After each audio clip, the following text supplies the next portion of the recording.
예수님께서 이제 이 땅에 오셔서 하셨던 사역이 크게 세 가지였습니다. 말씀을 가르치는 사역, 그리고 천국 복음을 전파하시는 것, 그리고 병든 것, 연약한 것을 고치시는 사역이었습니다. 우리 마태복음 4장 23절 말씀인데요. 같이 한번 읽겠습니다. 예수께서 온 갈릴리에 두루 다니사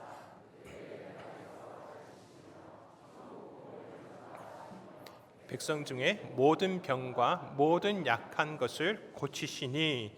아멘. 병든 것을 고치시고 천국 복음을 전파하시고 말씀을 가르치시고, 오늘은 이 세 가지 가운데서 말씀을 가르치는 사역에 대해서 함께 생각해 보고자 합니다.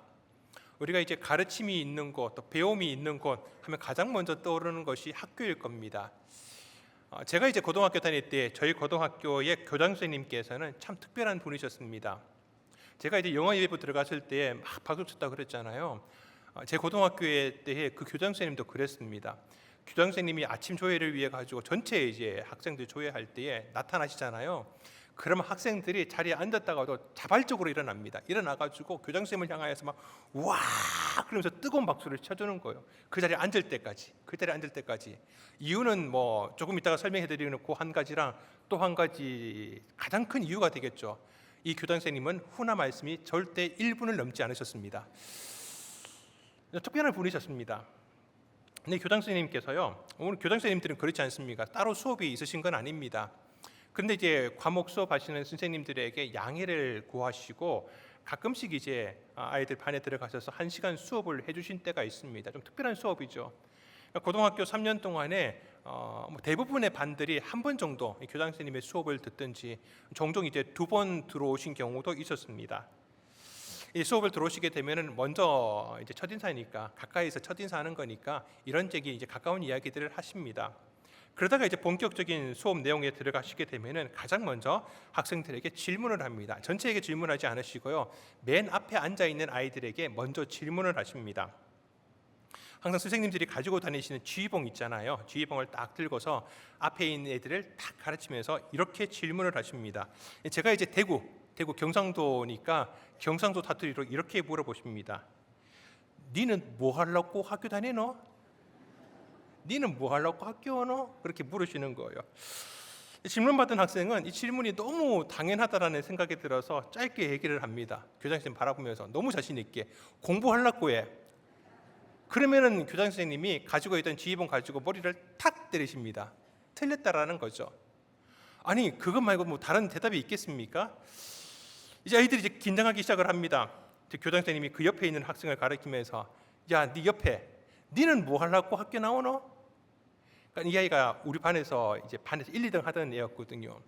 앞에가 너무 간단하게 짧게 얘기했으니까 성의 없이 대답한 것 같아가지고 자기는 열심을 다해서 이렇게 대답을 했습니다. 열심히 공부해서 앞으로 훌륭한 사람이 되려고 해. 또 탁 때리시는 거예요. 그것도 틀렸다라는 겁니다. 도대체 그거 말고 무슨 답이 있을까요? 학생들이 틀릴수록 교장 선생님이 이것도 모르냐라고 화를 내시는 게 아니라 당연히 모르는 게 너무 당연하다는 듯이 미소를 지으시는 겁니다. 자, 그 옆에 있는 학생을 가리키면서 다시 묻습니다. 니는? 딱 단호하게 니는 물으시는 거예요. 근데 이 친구는 우리 그 교장 선생님께서 다른 반에서 수업하신 내용을 이미 들어서 정보를 입수를 한 겁니다. 이 질문에 대한 정답을 알고 있었습니다. 니는? 그렇게 물으니까 이 친구가 이렇게 대답을 했습니다. 교장 선생님한테 우주의 진리를 탐구하려고 해. 여러분 그게 정답이었습니다. 우주의 진리를 탐구하기 위해서 학교에 다니는 거였습니다. 교장 선생님이 그 답을 딱 듣더니 싱긋이 미소를 지으시면서 이렇게 얘기를 하십니다. 니 들었나? 그리고 이제 1시간 수업을 하시는데 우주의 진리를 탐구하는 내용들에 대해서 말씀을 해주셨습니다. 근데 사실 그리고 나서 수업하신 내용 하나도 기억이 안 납니다. 그런데 저를 비롯하여서 그 당시에 그 고등학교를 졸업했던 많은 학생들은 그거 하나만은 기억을 하게 되었습니다. 왜 학교를 다니냐라고. 여러분 그렇게 질문하는 것에 대해서 우주의 진리를 탐구하기 위해서 다닌다고 하시면은 제 동문이라고 생각을 하시면 됩니다. 사실 요즘 교장 선생님께서 수업 들어오셔가지고 영어 수업, 수학 수업 시간에 들어오셔가지고 그런 수업 했다라고 하면은 학부모들의 항의가 빗발칠 겁니다. 아이들이 이제 그런 학생들이 그런 이야기를 들을 수 있는 기회는 거의 없었던 것 같습니다. 근데 제 당시에 그 학생들은 그 수업을 들은 덕분에 왜 내가 학교에서 공부를 해야 되는지 거기에 대해서 다시 한 번 더 생각해 볼 수 있는 기회가 주어졌던 겁니다. 그러면서 자기가 지금까지 가지고 있었던 그 고정된 사고들이 조금은 깨어지는 경험들을 하게 되었습니다. 사랑하는 성도 여러분, 이제 제가 여러분들에게 한번 질문을 던져보겠습니다. 성도님들, 뭐 하려고 교회 다니십니까? 뭐 하려고 해? 예. 그러면 이제 지붕을 탁. 오늘 이 말씀을 듣는 가운데서 이 질문에 우리 스스로의 대답을 찾아갈 수 있는 우리 성도님들 될 수 있기를 주님의 이름으로 축원드립니다. 자, 오늘 마태복음 5장 말씀이었습니다. 시작되고 있는 예수님의 이 산상 설교의 말씀은 예수님의 그 세 가지 사역 가운데 말씀을 가르치시는 사역 가운데에 가장 백미라고 해야 될까요?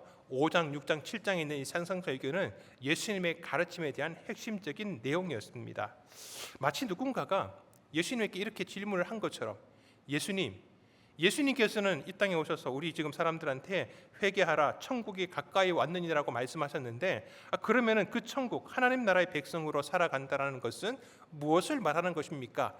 라고 질문한 것에 대답하듯이 예수님께서는 오늘 말씀처럼 입을 열어 말씀을 통하여 가르쳐 주셨던 겁니다. 어떻게 제자로서 살아갈 수 있는지, 왜 그렇게 살아야 되는지를 말씀을 통하여서 가르쳐 주셨다라고 하는 것입니다. 이것은 마치 예전에 구약시대에 시내산에서 하나님께서 출애굽한 이스라엘 백성들에게 말씀하시는 것을 떠올리게 합니다.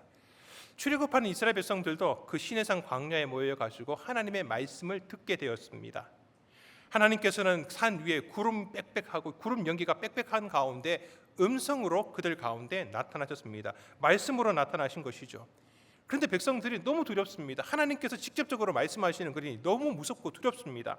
그래서 이렇게 얘기를 합니다. 출애굽기 20장 19절 말씀인데요, 같이 읽습니다. 모세에게 이르되 당신이 우리에게 말씀하소서, 우리가 들으리이다.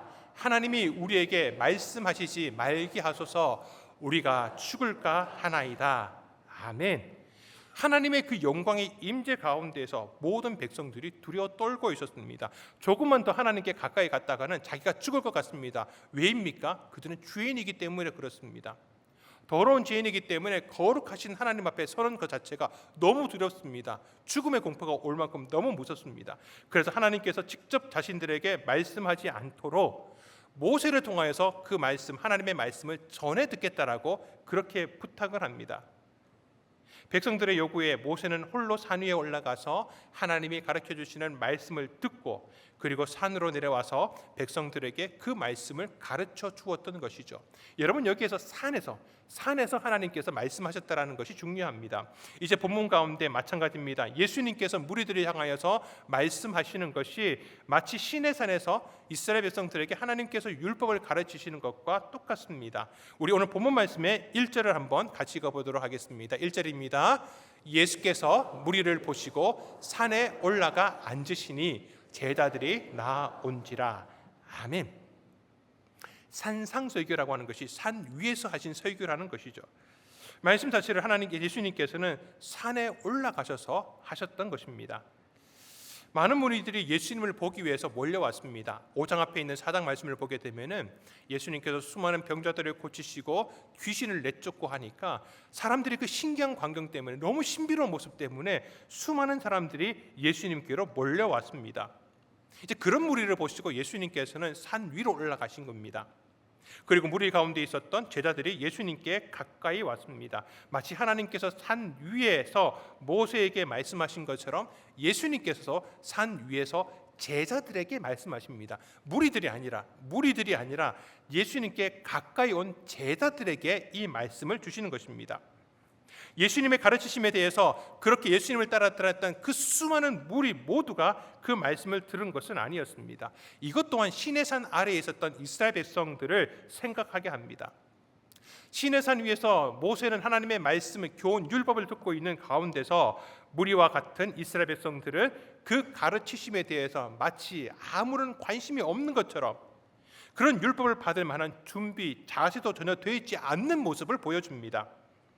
산 위에서 모세가 하나님의 율법을 받고 있는 가운데서 기가 막히게도 그들은 산 아래에서 금송아지를 만들었던 것입니다. 우리 출애굽기 32장 4절 6절 말씀인데요, 같이 읽습니다.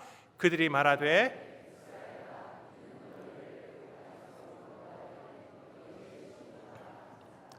이튿날에 그들이 일찍 일어나 번제를 드리며 화목제를 드리고 백성이 앉아서 먹고 마시며 일어나서 뛰놀더라. 아멘. 지금 자신의 지도자였던 모세는 하나님 앞에서 그 율법 말씀을 듣고 있는데 왜 백성들은 이런 행동을 하는 것일까요? 그들은 아직 하나님으로부터 율법, 교훈, 가르침을 받지 않은 백성이기 때문에 그렇습니다. 근데 그들은 하나님을 경험하기는 했습니다. 경험을 하지 않았던 건 아닙니다. 이 사람들은 얼마 전에 저와 여러분은 평생을 살면서 절대 경험하지 못할 이적과 기사를 경험했던 사람입니다. 하나님께서 애굽 땅 가운데 10가지 재앙을 내리셨습니다. 그런데 그 땅 가운데 살고 있었던 애굽 사람들은 그 재앙으로 인해서 곤란을 당하고 힘들고, 그리고 마지막 10번째 재앙을 통하여서는 그 집에 있었던 마지들이 다 죽어나갔습니다. 그런데 이스라엘 사람들은 같은 땅에 있음에도 불구하고 그 10가지 재앙 가운데 단 하나도 그들 가운데 어떤 해도 입히지 못했습니다. 마지막 마질에 죽는 그 재앙 가운데서도 이스라엘 백성들은 다 살아남았습니다. 게다가 애굽에서 나와서 광야로 들어가기 전에 그 바로의 군대를 피해 가지고 가는 길이 바로 바다를 가르치고 홍해를 가르치고 그 바다 아래로 나왔던 것, 걸어갔던 것, 이런 기적을 여러분 경험할 수 있겠습니까? 여러분, 그런 것은 우리도 경험할 수가 없는 겁니다. 그걸 이 사람들은 얼마 전에 경험했던 사람들입니다. 아니, 도대체 어떤 기적이 더 필요한 겁니까? 근데 여러분, 기적은 그냥 기적일 뿐입니다. 기적이 우리로 하여금 결코 구원에 이르는 변화를 일으키지는 못합니다.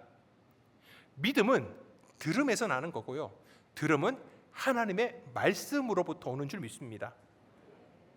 우리는 이것만 해결되면 모든 문제가 해결될 것 같고 내 신앙이 자랄 것 같고 구원의 역사가 이루어질 것처럼 보이는지는 모르겠지만은, 그런데 뭐가 뭔지 올바른 가르침이 없으면은 그런 기적이 우리 가운데 일어나더라도 이상하게 해석하게 됩니다. 이건 우연이었다고, 혹은 내가 무언가 거기에서 특별한 노력을 한 덕분에 그게 나에게 유익을 줬다라고 이야기를 하게 되는 것입니다. 하나님의 교훈과 가르침이 없는 때 그들은 무엇이 하나님의 기준에 옳고 그른지를 분별하지 못했습니다. 그런 모습을 하나님께서는 이렇게 표현하셨습니다. 출애굽기 32장 25절 말씀을 같이 읽습니다. 모세가 본즉 백성이 방자하니. 아멘. 이런 방자하다라는 표현을 요즘 거의 쓰지는 않습니다. 그죠? 방자하다라는 표현을 쓰지 않습니다. 방자하다라는 표현을 듣고서 혹시 춘향전에 나오는 방자를 떠올리시면 안 됩니다. 여기서 방자하다라고 하는 것은 제 멋대로라는 겁니다. 제 멋대로 하는 모습을 방자하다라고 얘기를 합니다. 하나님의 율법이 없고 가르침이 없으니까 방자하게 제 멋대로 살아갑니다. 자기 마음대로 하나님을, 자기 식대로 하나님을 섬기려고 하는 것입니다. 그러니까 자기 식대로 종교 생활을 한다라는 것이죠. 가끔 이런 분을 만날 때가 있습니다. 자기는 하나님을 믿는데요, 목사님 저도 하나님 믿습니다. 저도 집에서요 말씀도 읽고 기도도 합니다. 그리고 제가 가지고 있는 물질 가운데에서 어떨 때는 선교비도 보내기도 하고요, 또 구제비도 보내기도 하고 잘하고 있습니다. 목사님 너무 걱정하지 않으셔도 괜찮습니다 라고 얘기를 하는데 저는 너무 걱정이 됩니다. 왜냐하면은 이런 신앙생활이 바로 자기 식대로, 자기 방식대로 하나님을 섬기는 것이기 때문에 그렇습니다. 혹시 종교 생활을 하고 있으면서, 여기서 종교 생활이라고 하는 것은 부정적인 의미에서 얘기하는 겁니다. 외적으로 드러나는 것에만 치중하고 있고, 그러면서 기적이 일어나는 것도 바라고 있는데 하나님께서 말씀 가운데 가르치시는 것에 대해서 귀를 닫고 있지는 않은지, 귀를 닫고 있는 것은 아닌지, 예수님께서 이제 제자들에게 이 가르침을 주시는 목적도 마찬가지입니다. 당시에도 여전히 자기 식대로 하나님을 믿고 섬기는 사람들이 있었습니다. 그들에게 예수님께서는 올바르게 하나님을 믿게 하기 위해서 가르침을 주시는 것입니다. 하나님 나라 백성으로서 그 나라를 통치하시는 하나님의 법에 대해서 더욱더 분명하고 더 선명하게 자세하게 가르쳐 주시는 것입니다. 사랑하는 성도 여러분, 이 자리에 모여 있는 우리 성도님들, 예배드리고 있는 성도님들은 하나님 앞에서 방자하게 하나님을 섬기는 것이 아니라 말씀에 가르치시는 그 말씀대로 주님을 섬기는 성도들인 줄 믿습니다. 더욱더 주님 말씀 가운데 우리의 귀를 기울이시고 마음을 쏟으실 수 있는 성도님들 되시기를 주님의 이름으로 축원드립니다. 자, 그런데 우리가 예수님의 이 가르치신 말씀들의 내용을 보게 되면요, 사실 또 특별한 내용이 없는 것 같습니다. 특별한 내용이 없다라는 것이 구약 성경 말씀에서 가르치시는 것과 별반 다르지 않은 말씀을 하시는 것 같습니다. 예를 들어서 팔복 가운데 우리 세 번째 말씀님께서 말씀하시는 복이 온유한 자에게 주시는 복입니다. 온유한 자는 복이 있나니 그들이 어떻게 된다고요? 온유한 자들은 제가 2부 예배 때 아무도 대답하지 못하시는 모습을 보고서 이렇게 사람들이 우리 성도님들이 잘 모르시나 이런 마음보다요, 다행이다라는 생각이 들었습니다. 왜냐하니까요, 온유한 자는 복이 있나니 그들이 땅을 기업으로 받을 것이. 우리 성도님들은 부동산에 대해서 관심이 없으시구나. 그런 데 대해 가지고 관심이 이렇게 욕심이 없으신 분이구나. 제가 사실은 마음 가운데 편안함이 찾아왔습니다. 여러분, 이거 반어법인 거 아시죠? 반어법이 뭔지도 모르시는구나. 자, 그런데 이 말씀은 예수님께서 새롭게 하시는 말씀이 아니셨습니다. 시편 37편 11절 말씀인데 같이 읽어보겠습니다.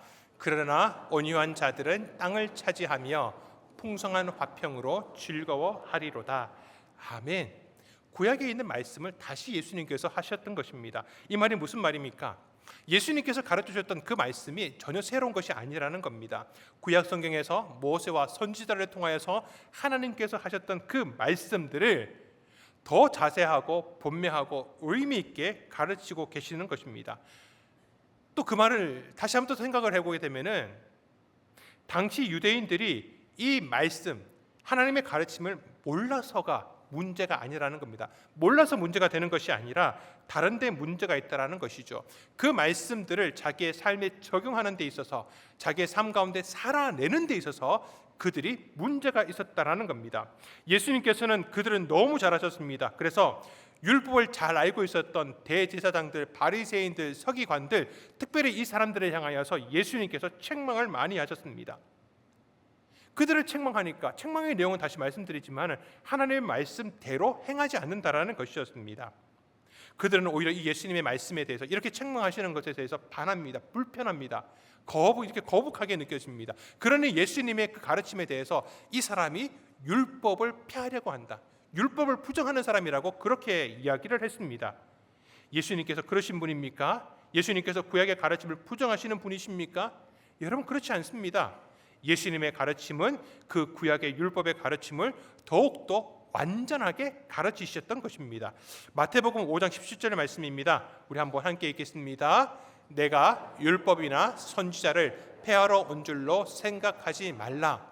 폐하러 온 것이 아니요 완전하게 하려 함이라. 아멘. 말씀에 대한 지식이 없는 것이 아니었습니다. 여러분, 말씀 자체가 불완전한 것도 아니었습니다. 가르침대로 살지 못하는 하나님의 그 백성들이 문제라는 것이죠. 예수님은 율법의 올바른 가르침을 완전하게 이루기 위해서 오신 것입니다. 여러분, 그렇기 때문에 지금 신약을 살아가고 있는 우리들도 구약의 말씀들을 간과해서는 안 되는 것입니다. 그리고 그 모든 말씀들을 내 방식대로, 내 식대로, 마음대로 해석해서도 안 되는 것입니다. 예수님의 그 가르치심과 행하심에 비추어서 더욱 올바르게 이해하고 살아가야 된다는 것입니다. 사람들은 이 지적인 욕구, 갈급함이 있습니다. 갈망들이 있습니다. 그래서 무언가 새로운 지식들을 찾아 헤맵니다. 우리가 왜 핸드폰을 손에서 쥐고서 놓지를 않는지 아십니까? 어디서 전화 올 때가 있어서 핸드폰을 놓지 않는 분들은 제가 거의 본 적이 없습니다.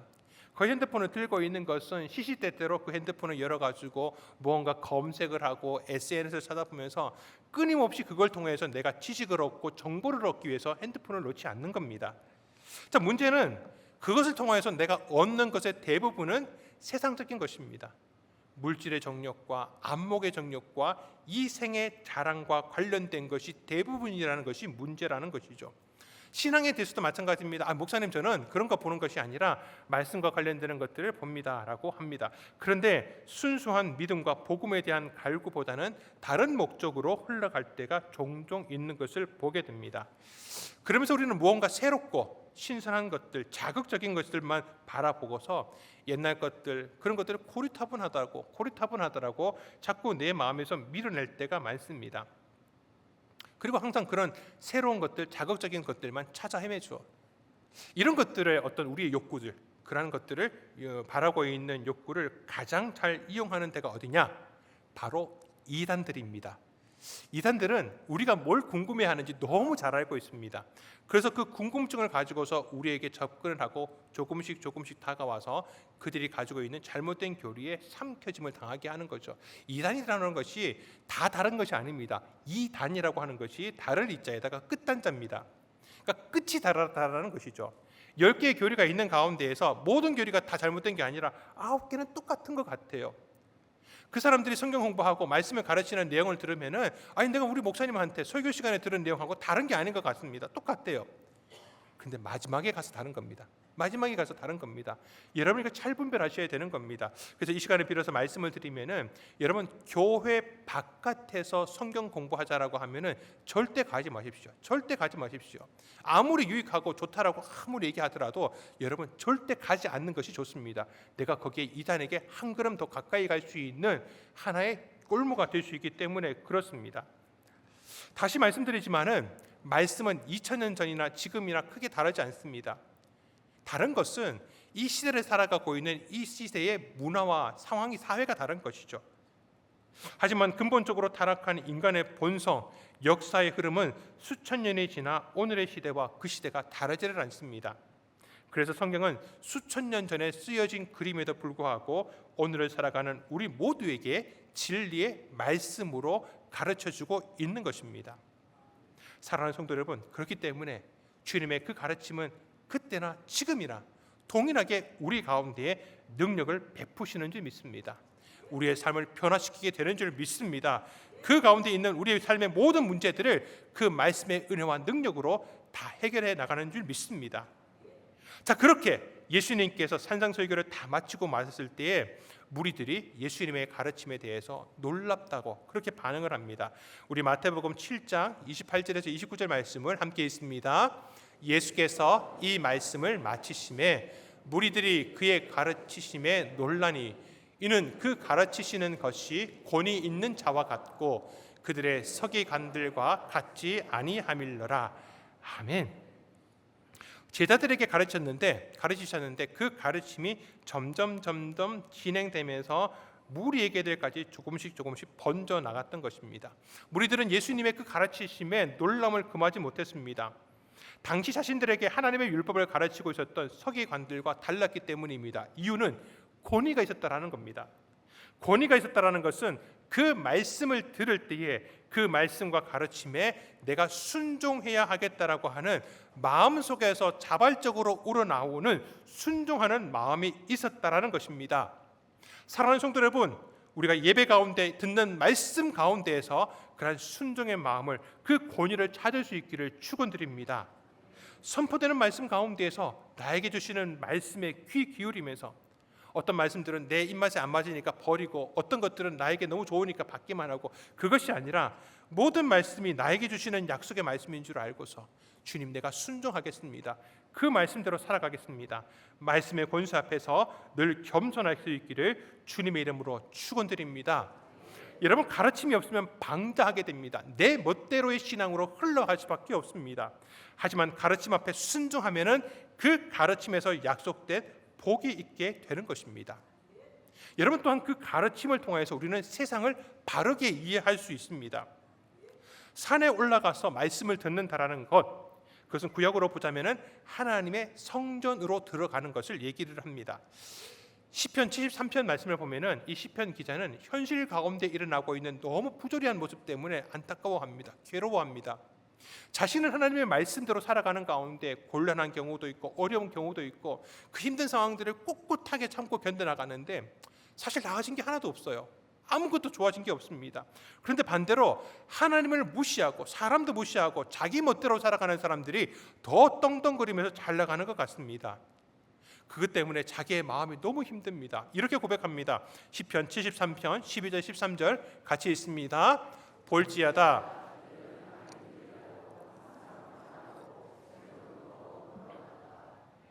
내 마음을 깨끗하게 하며 내 손을 씻어 무죄하다 한 것이 실로 헛되도다. 아멘. 아니 보니까 이 여름철 더우니까 이 불볕더위에 여러분 교회가 제일 시원하지 않나요? 교회가 제일 시원합니다. 아니 이런 날 나는 그래도 더운 날 일단은 예배는 들어야 되겠으니까 예배 자리에 나와가지고 막 기도하고 있는데 아니 다른 사람 누구를 들어보니까 이 주일날 이렇게 무더운 날 왜 교회를 가냐고 바다가 놀러 가고 막 산으로 놀러 갑니다. 아니 거기에서 그냥 영상으로 예배 드리면 되지 굳이 거기 더운 데를 왜 가냐라고 덥지도 않고 더 시원한 데인데 그런 사람들이 보니까 그 다음 주에 일이 더 잘 행동됩니다. 근데 나는 그런 유혹들 다 뿌리치고 예배 자리에 나왔는데 내일부터 시작하는 일 가운데서 더 삐걱삐걱거리기 시작을 하는 겁니다. 이해가 안 되죠. 내가 하나님 앞에서 늘 정결하게 살려고 하고 살아가려고 하는 모습이 너무 무의미해 보이는 것입니다. 이게 우리 현실 가운데서도 이런 일이 일어나게 되는 것이 너무나도 많습니다. 그런데 이런 현실 가운데 하나의 반전이 일어나게 됩니다. 우리 73편 17절 말씀을 함께 읽습니다. 하나님의 성소에 들어갈 때에야 그들의 종말을 내가 깨달았나이다. 아멘. 하나님의 성소에 들어갔을 때에 살아계신 하나님 앞에 내가 서게 되었을 때에 그런 악한 사람들, 하나님을 무시하고 자기 멋대로 살아가는 사람들이 어떻게 되는 그 종말, 마지막을 깨닫게 되었다라는 것입니다. 여러분 성소에서 어떤 일이 있었기 때문에 그들의 마지막을 이 시인이 깨닫게 되었을까요? 우리 24절 말씀인데요. 함께 읽습니다. 주의 교훈으로 나를 인도하시고 후에는 영광으로 나를 영접하시리니 아멘. 주의 교훈이 주의 성소 가운데 있기 때문에 그렇습니다. 말씀의 그 가르침을 듣는 가운데 하나님께서 내게 주시는 깨달음이 있는 겁니다. 그러면서 그 교훈 가르침대로 이루어짐에 대한 믿음이 시인으로 하여금 흔들리지 않는 믿음을 갖게 한 것입니다. 그리고 그 가르침 받은 대로 살아갈 것을 결심할 뿐만 아니라 그 가르침을 전하는 대로 살겠다라고 결심하는 것으로 이 73편의 말씀이 마무리가 됩니다. 우리 28절 말씀도 함께 읽도록 하겠습니다. 하나님께 가까이함이 내게 복이라. 내가 주 여호와를 나의 피난처로 삼아 주의 모든 행적을 전파하리이다. 아멘. 하나님께 가까이함이 내게 복이라. 왜입니까? 하나님께 가까이 할수록 하나님의 말씀과 가르침이 나에게 더 가까이 다가오기 때문에 그렇습니다. 사랑하는 성도 여러분, 말씀의 가르침을 받는 것이 먼저 중요합니다. 그리고 그 말씀을 우리의 현실의 삶 가운데 그대로 살아내다 보니 당장에는 그 결과를 보지 못하였는데 시간을 지나고 보니 그 말씀이 맞는 겁니다. 깨달아지는 것입니다. 그래서 더 그렇게 말씀대로 살아가려고 합니다. 그리고 내가 경험했던 것들을 사람들에게 입술로 전하는 것까지, 여러분 이것이 중요한 것입니다. 사랑하는 성도 여러분, 제가 앞에 드렸던 질문을 다시 한번 더 드려보겠습니다. 사랑하는 성도 여러분, 뭐 하려고 교회에 나오셨습니까? 경상도만 얘기하니까 좀 섭섭하시죠? 전라도로 치면은 뭐 땀시 나오셨습니까? 저희 이제 처가 쪽이 전라도 쪽이다 풍남 쪽이다가 보니까 제가 그래도 경상도 전라도는 조금씩은 알고 있습니다. 오늘 우리 말씀 가운데에서 깨닫게 되는 것은 왜 우리가 교회에 예배드리러 나오는지 그 이유와 목적 가운데 하나가 바로 이것일 겁니다. 온 우주를 창조하시고 섭리하시는 하나님의 그 가르침, 그 진리의 말씀을 듣기 위해서, 그리고 듣는 가운데 깨닫고 내가 순종할 결심을 하고 내가 또 그 말씀대로 살아가는 가운데 살아계신 하나님이 그 말씀이 바로 나를 통하여 많은 사람들에게 보여지게 하기 위해서, 사람들에게 전하게 하기 위해서 우리는 이 시간 예배하러 나온 줄 믿습니다.